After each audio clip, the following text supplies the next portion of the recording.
This program contains true stories of rescues. All of the 911 calls you will hear are real.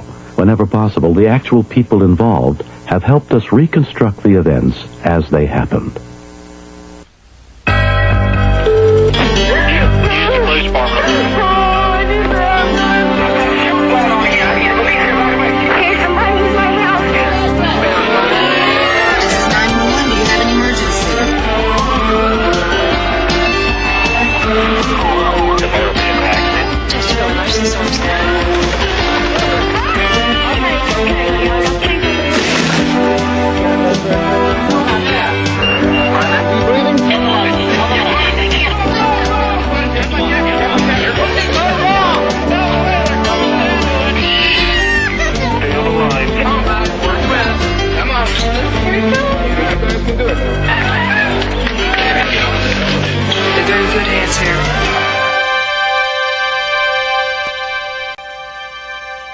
We often don't know what we're capable of until a tragedy tests our limits.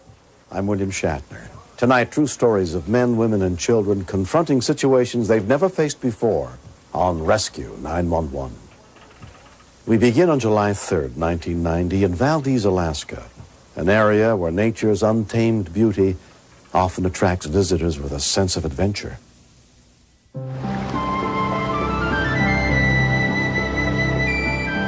Alaska is really incredible. It's just unbelievably beautiful.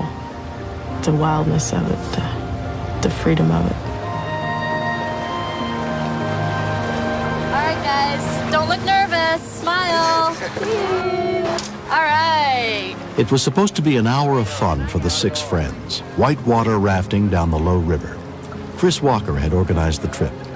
It was a beautiful day, and we got all suited up, and we were all just real happy and having a good time.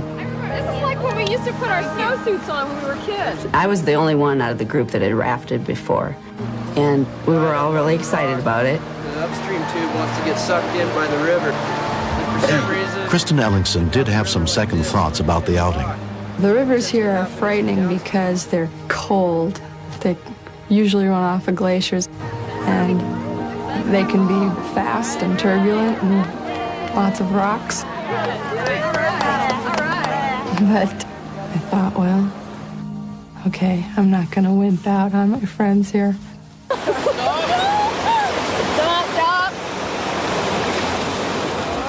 We're going along, just enjoying the scenery.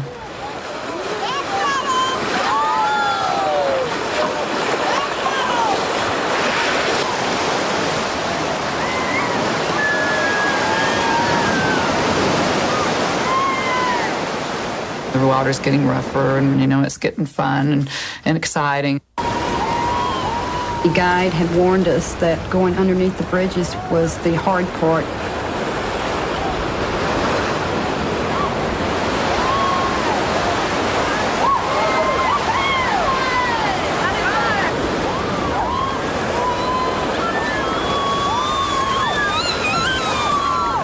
It seemed all of a sudden we were really going fast.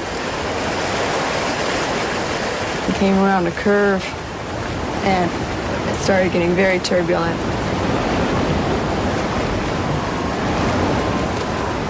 And the guide was yelling at us, "Dig in."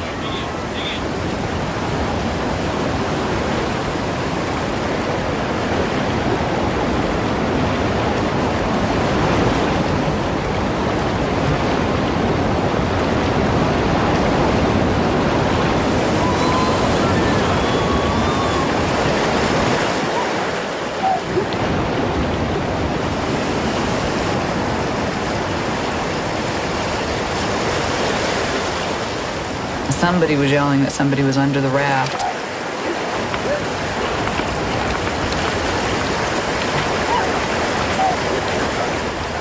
I hung on to the raft for a long time. I felt like that was my only means of survival, but the current was pulling me too much, so I finally had to let go.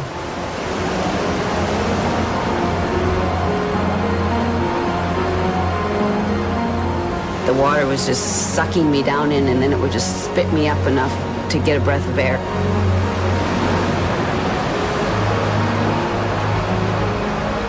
The river was totally in control.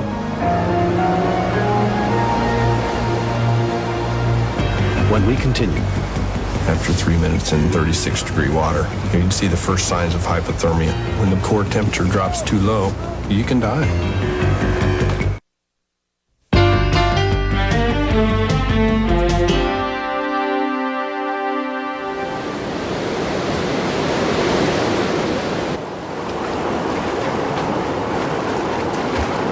The guide and several of the rafters managed to make it to shore.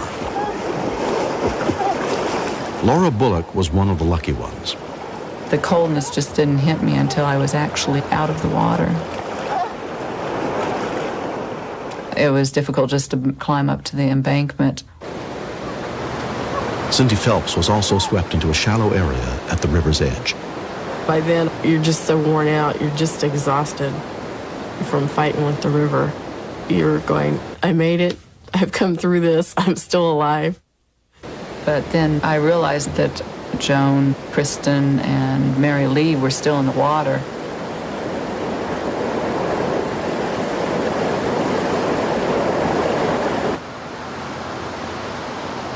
Mike Buck, who owned the rafting company, happened to be in the area on his way out of town. As I was driving out the road, I thought, well, we got a 4 o'clock trip. I might see those guys as I drive through the canyon. Oh my God. All I saw was the people and no raft.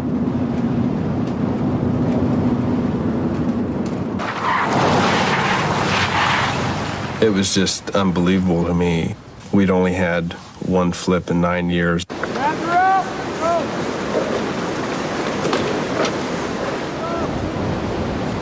Kristen missed it. I just thought, oh, she's missed her chance. You know, it just really put fear into me. I yelled to come up and get in the van and drive me down the river. Let's go! After 3 minutes in 36-degree water, you can see the first signs of hypothermia. Once your body temperature starts to drop, you're going to start losing consciousness, you're going to start losing use of your limbs. When the core temperature drops too low, you can die. Okay, pull over this next corner.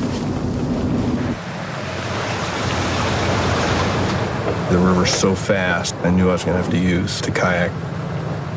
A member of a local kayaking team, Mike had competed in races internationally.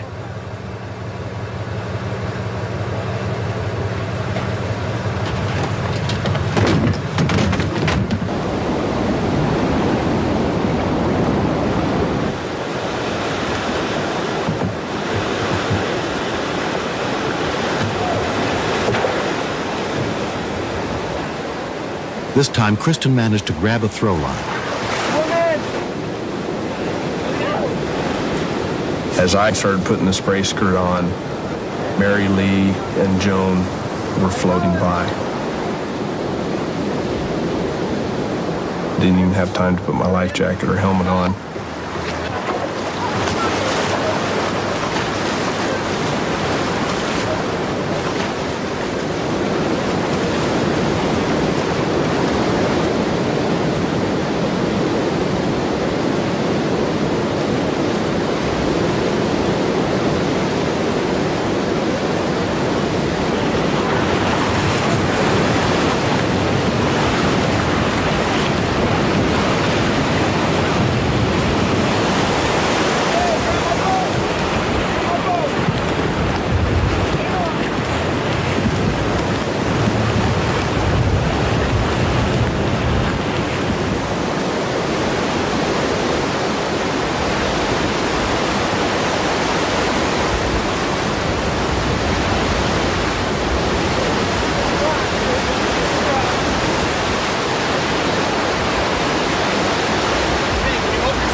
I was a little worried about leaving her there.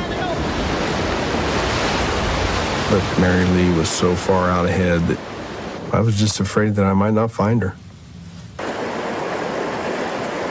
After 10 minutes in the icy waters, 34-year-old Joan Tate was finally safe on dry land. I continued to climb on up until I was completely out of the water. It took me a while to do that because my fingers were so numb.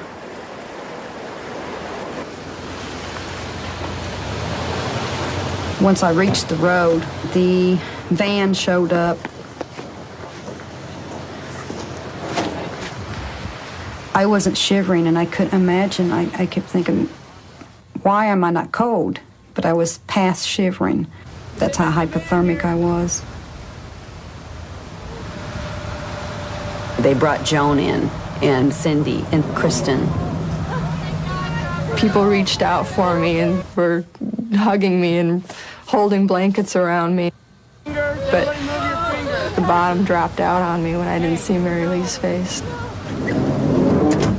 She's a real dear person to me, and I felt like she might be dead. I was paddling just as hard as I could possibly go.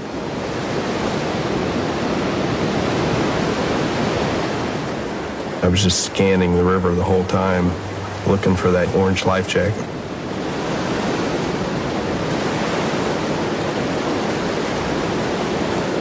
I was coming up to Bridal Veil Falls, and in that area the waves aren't quite as big, so you can get a pretty good look.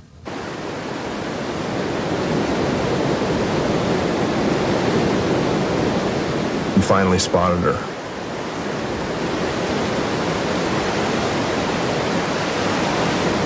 She was floating with her head just barely above water.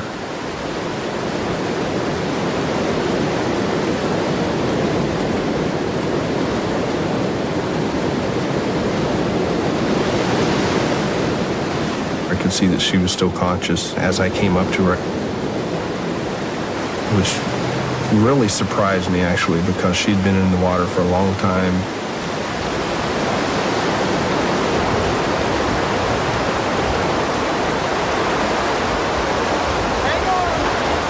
Anytime you've been in the water that long, your hands get very, very cold.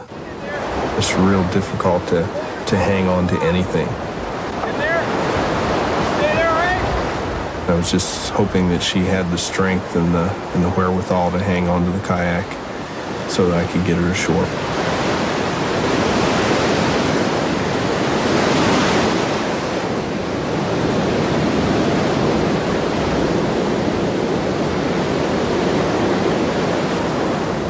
When Mike finally got 41-year-old Mary Lee Hayes to shore, she had been in the near-freezing water for 15 minutes.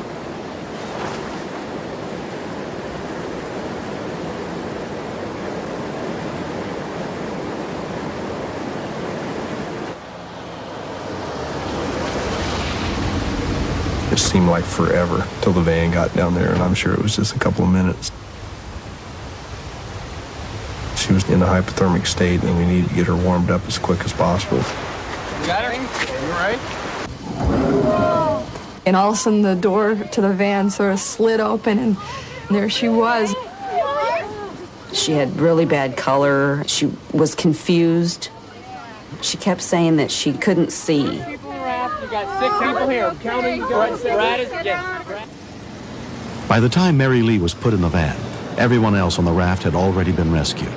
She was treated for hypothermia at a local hospital and released the same day.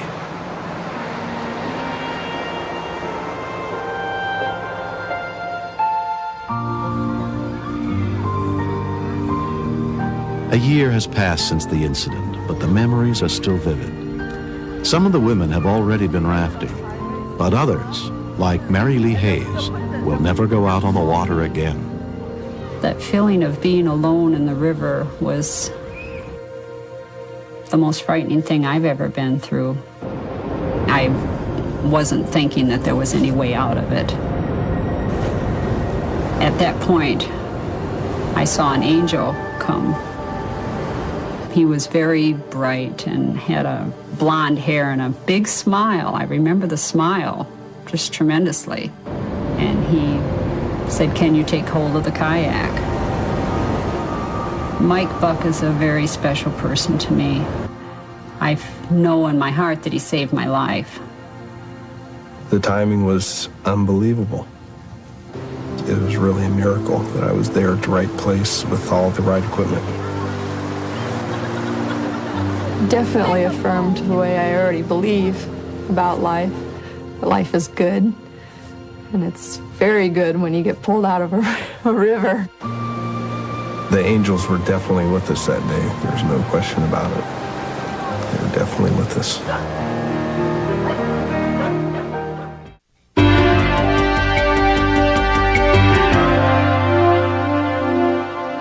Monday, February 12th, 1990 was President's Day. For kids, it meant an extra chance to enjoy a day off from school. And that's exactly what a group of boys in Aurora, Illinois were doing at the home of one of their friends.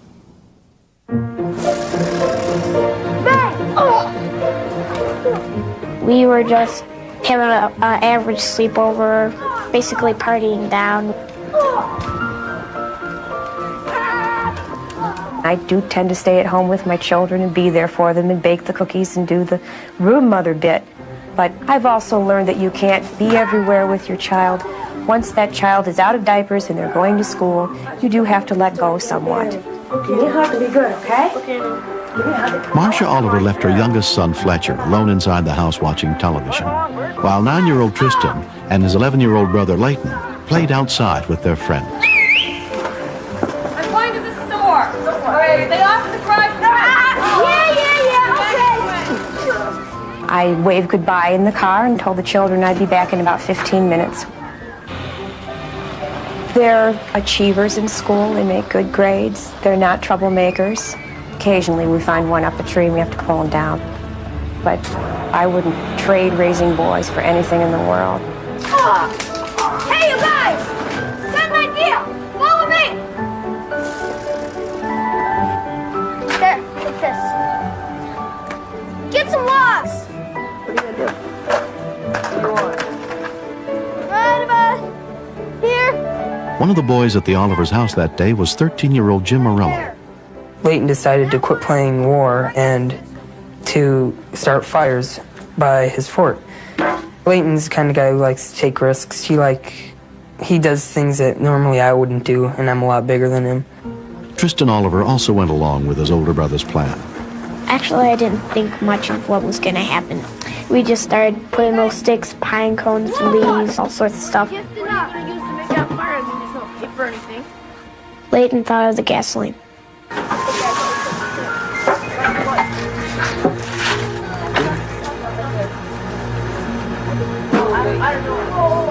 We're just gonna use a little bit, okay? Don't worry about it. Wait till I get back. We'll put it out.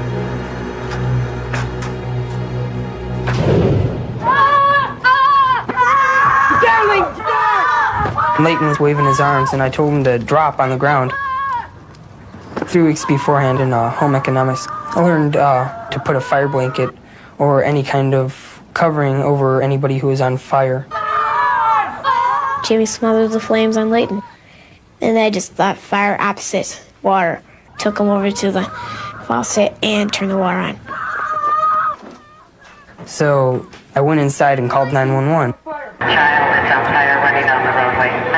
Rescue units with the Aurora Fire Department were immediately dispatched to the scene.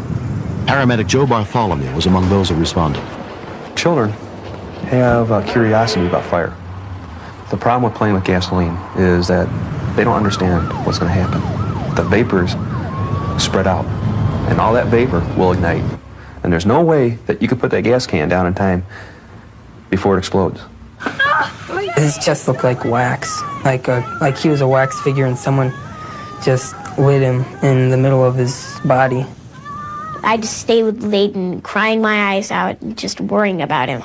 I thought that Leighton would die, for sure. We heard Engine 7 go on the scene maybe a minute to 30 seconds prior to our arrival. They called back and said that definitely we have the kid and that we're going to need all the burn packs. All right, we got an ambulance coming. Easy. Paramedic trainee Tony Nelson was assisting in the ambulance that day. You could have heard him down the block. He probably still felt like he was on fire. This is the worst case I've ever seen. We couldn't start an IV on him because all the normal sights for us They were compromised already from the burns. He had a polyester sweatshirt on. It just keeps burning and it melts as it burns. It becomes a hard, crusty material. So you have to get it away from the body as quick as possible. And the hard problem is getting through it.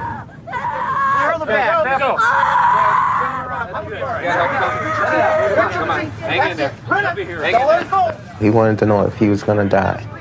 It wasn't my job to tell him that he wasn't going to die, but I couldn't tell him anything else. I couldn't hold him. I couldn't hold his hands. I couldn't give him anything to grab because his hands hurt so bad. All I could do was just soak him down and tell him, if you feel like screaming, you go ahead and scream. He did. And he said some things a little boy shouldn't say, but in his situation and the pain that he was in, I would not hold it against him. At Mercy Center Hospital, Layton was treated by a trauma team, including nurse Linda Henningsen. We really felt a tremendous sadness, that feeling that he was burned so severely that he probably wasn't going to make it. As soon as Layton's mother got back to the house, she was rushed to the hospital. Hi, sweetie, it's all right. No one's angry. It's just an accident. If my son saw me hysterical in there, he would know the extent of the damage. So I kept myself in control till I got out of the room. There was plenty of time to cry later, believe me. While Layton was airlifted the 30 miles to the nearest burn unit at Loyola University Medical Center, his parents could not go with him and had to drive themselves. I don't really remember a lot of the conversation because one or the other of us would start to cry and couldn't see to drive the car. So we'd pull over and whoever's not driving gets in and drives again. He was my son. He couldn't die. He was my firstborn. I lost count of the amount of prayers I said, very similar to saying, you know, please God, let me take some of his pain away from him. Intubated number 6. He's got 2 liters of fluid on board. I would ask them what are the extent of the burns. They started at 40% full thickness burns and worked their way up to 65%. All Layton had left was muscle on his neck and shoulders. Hi, it's Dr. Alkin. Layton was placed in the intensive care unit and attached to a respirator. His family and friends began the tense wait to see if his body would be able to fight off infection. His chest, both of his arms, and most of his...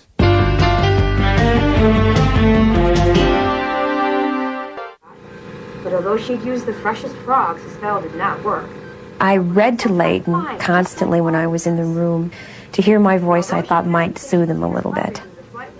It was difficult because the one thing I wanted to do was pick him up off the mattress and hold him, and I couldn't do that. I really shouldn't have been touching him, although I did sneak a kiss on his toes every so often. Miraculously, Layton slowly recovered. He was transferred to Shriners Hospital in Cincinnati. There, he underwent a skin graft, and his life became a painful cycle of bandage changes and physical therapy. Before he could be released, his mother had to be trained to do the necessary daily therapy. The thing that happens to a burn patient is they tend to contract downward. So you're always trying to extend their arms, extend their neck. He screamed just about straight through the exercises for about 4 or 5 months. She just wouldn't let me quit, and she keeps me moving forward. It's only been a year since Layton Oliver was burned. He's a gutsy boy, he really is. To make his arms move again, get his fingers moving again. He didn't think he'd be able to write again. He's got his, I suppose, that little bit of arrogance back, which is good. My dad helped me learn the meditation, and it relieved a lot of the pain. I do many sports as I can get my hands on. I wrestle with my brothers, for instance. I'm just about as good as I was before. It's my usual everyday moves. I don't know the name of his friend, but that's a friend for life because he saved him. If he hadn't thought about what he was taught when we do our school drills with the kids of stop, drop, and roll, I think he'd be dead. A lot of people think I'm a hero, but I don't think I am because it was the first thing that went into my mind was to cover him with something. Absolutely, he's a hero. I probably wouldn't be here if it wasn't for Jimmy.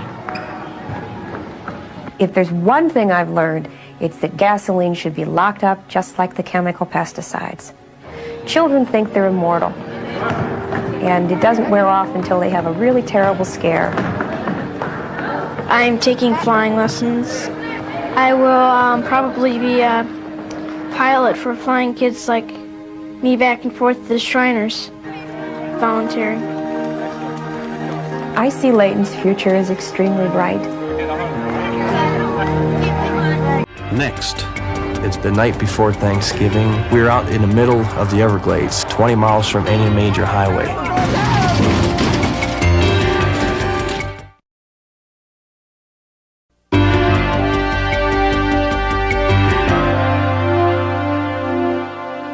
On November 21st, 1990, in North Lauderdale, Florida, Dave O'Black returned home from a bar around 11 p.m. to tell his wife he was going fishing with a couple of friends. He picked up some beer and snacks and headed for the Everglades.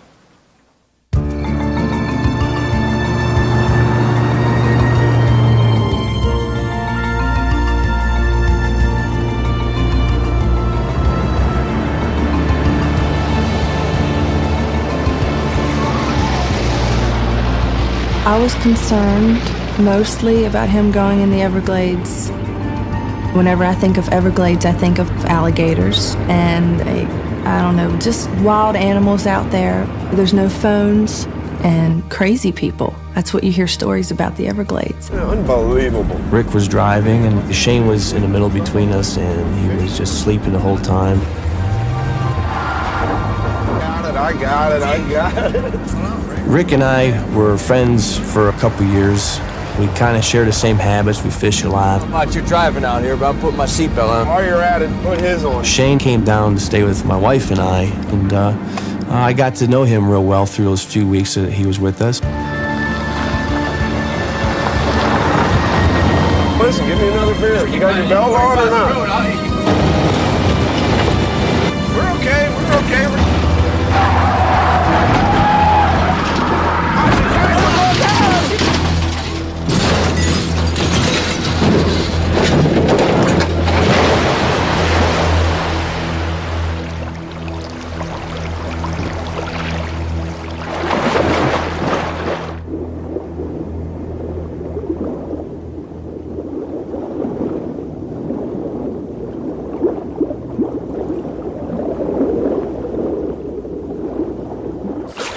As soon as I got to the top of the water, I took a big gasp of air, and I went back down after my buddies.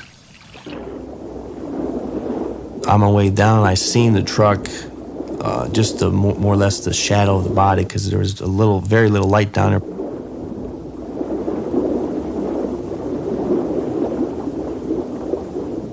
Shane had a rude awakening from this water gushing in. It was just all of a sudden woke up, and he was on the bottom of the canal.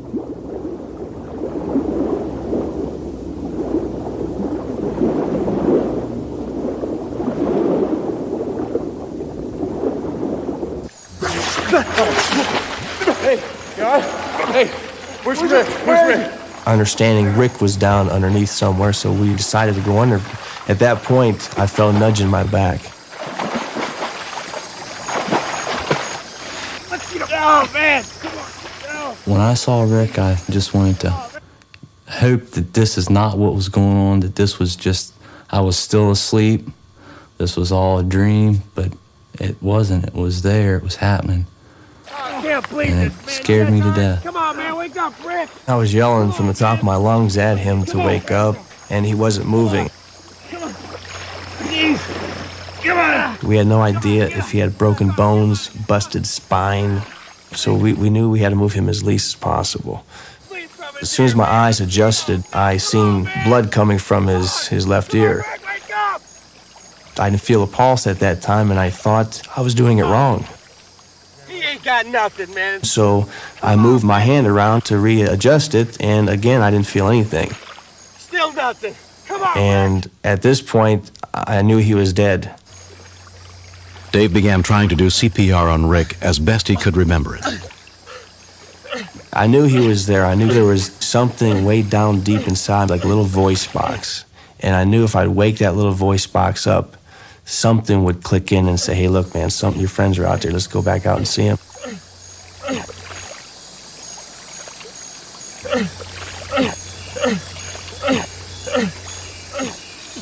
There he goes. Come on, Rick! Come on, man! He started choking, at which time he come around with a pulse and started breathing and grunting and showing lots of pain. And it was approximately maybe 10 till 2. It's the night before Thanksgiving, no hunters, no campers. We were out in the middle of the Everglades, 20 miles from any major highway.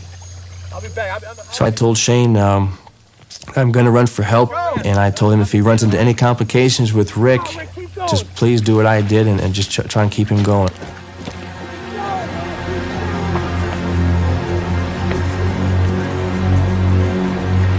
When we continue, Heard a large splash, and I was worried about the alligator situation with his legs being in the water.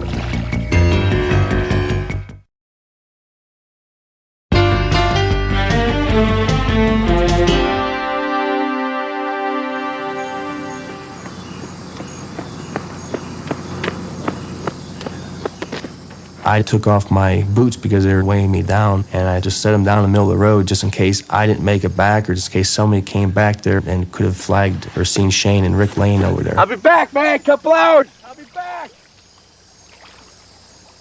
The water in that area contains quite a bit of snakes and alligators, crocodiles, and I was worried about the alligator situation with his legs being in the water. I seen a glow of light coming in one direction, and I decided to go that way because that was probably Fort Lauderdale.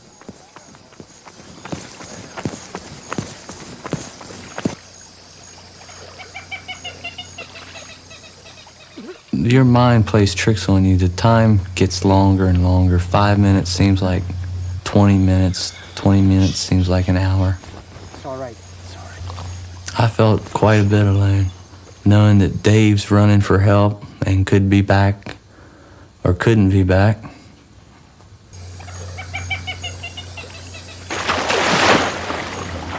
Heard a large splash, and I said, Rick, I don't know if you can hear me, but I hope you can. Don't move. Don't move your legs, and try to be as quiet as possible.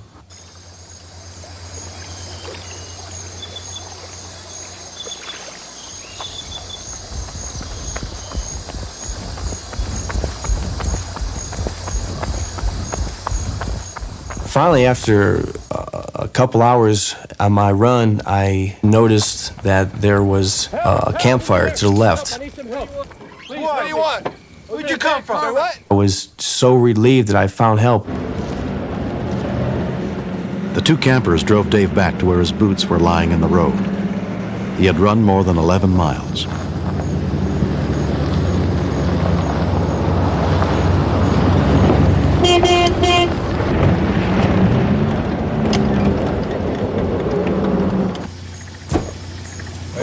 He's right here. How's he doing? He's breathing. You all right? We'll get a flashlight. That he was maintaining the same condition that he had when Dave left. And we looked for cuts and things on his head, and he was bleeding quite profusely from the ear. And he had a nice deep gash in his head that was bleeding quite a bit. The campers drove to the nearest phone and called 911. Their call came in to the Palm Beach County Sheriff's Department at 5:15 a.m. Hello? Yeah. Uh-huh. Yeah, we got an accident out off 27, and it's kind of hard for me to explain where it's at. Okay, you know, as you're going north, the car was coming down that road, and they missed the corner and went into the canal. This happened about 1 o'clock, and they found us just an hour ago. Has anybody hurt? Yeah, one guy, they had him laying in the canal. He looked like he was dead, but they said his back was messed up bad. Okay, telegraph, but we're almost out of gas. We ain't got enough gas to make it back out there. Okay, sir, we'll get someone right out there. A rescue unit from Everglades Hospital was dispatched, including paramedic Gene Shunk. This is roughly 40 miles from our ambulance station. We knew time was of the essence. It was a little cool. We had no idea how long the patient had been in the water. We just knew it was a priority patient and we needed to get there. More than 40 minutes after the call for help, the first official, Sheriff's Deputy Derek Savage, arrived on the scene. Hang on, guy. Please here. The subject appeared to be in very serious condition. Possibly broken bones, some internal bleeding. His color was very pale, and he was unresponsive to verbal commands. Within minutes, the ambulance also got to the scene. This is now going on 6 o'clock in the morning. Mechanism of injury tells us there's a good possibility that he could have spinal injuries, possible head injuries. Certainly he was suffering from hypothermia. We had to get him immobilized and get him out of there as soon as possible.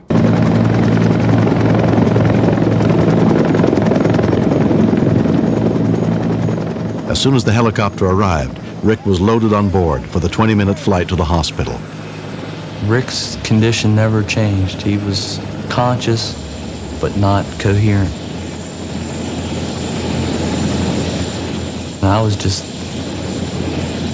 felt cold. I had that cold feeling. I was scared and shivering and just glad that everything was coming down, that we were getting the hell out of there, that we were going home.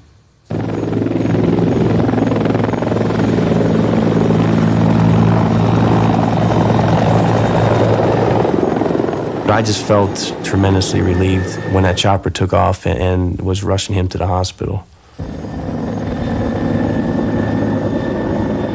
At Glades General Hospital, Rick was treated by Dr. Jose Pineda. Rick did not know where he was or how long a period he was in the hospital. He did not recognize many things. One of our concerns was that he did suffer head injury. But neither a serious skull fracture, a broken collarbone, nor cardiac arrest caused him any permanent injury.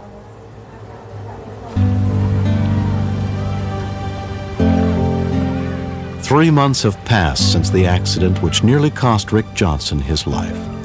I don't remember the accident. I don't remember it happening at all or being in the hospital.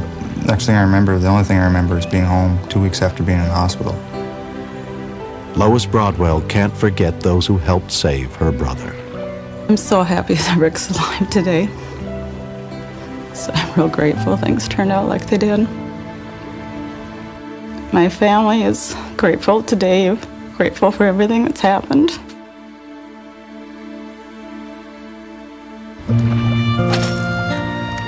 I can't say enough about Dave saving my life. There's not enough words I can say to thank him enough. He saved my life. If it wouldn't have been for him and Shane, I wouldn't have been here to talk to you. I think Rick's very lucky. I think if Rick would have had his seatbelt on, he'd have been luckier. I'm glad I had mine on. If it wasn't for he and Dave putting mine on me, I probably would have been in the same circumstance. I would not drink and drive again. The thing that scares me the most about what I did was I could have injured or killed two of my friends, and that would have hurt me more than physical pain did. We are that close to being, dead, and drinking and driving is completely out of my life. I don't want to deal with it anymore. Life's too short, it's too enjoyable to ruin it on something as stupid as this.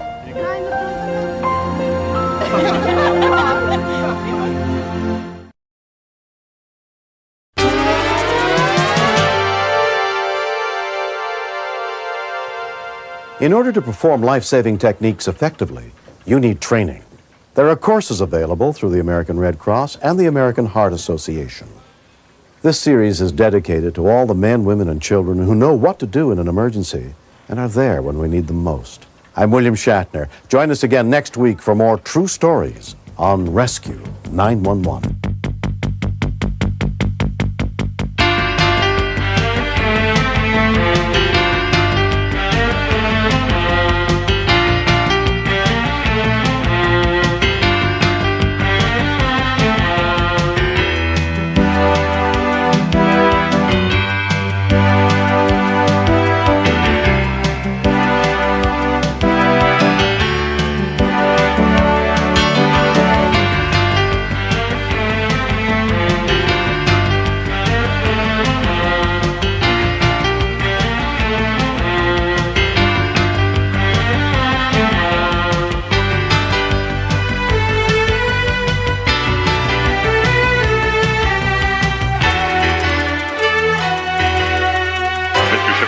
step out of the car, please.